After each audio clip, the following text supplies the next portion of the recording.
una pinche máquina de hacer gato.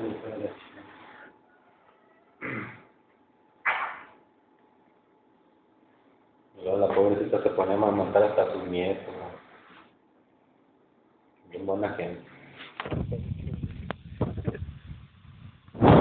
Y pobrecita, ahí se le pepenaban todos los pinches gatitos y no eran ni de ella.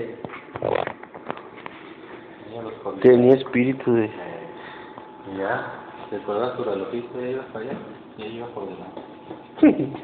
¿Y a poco te sigues acompañando? ¿Ah, sí?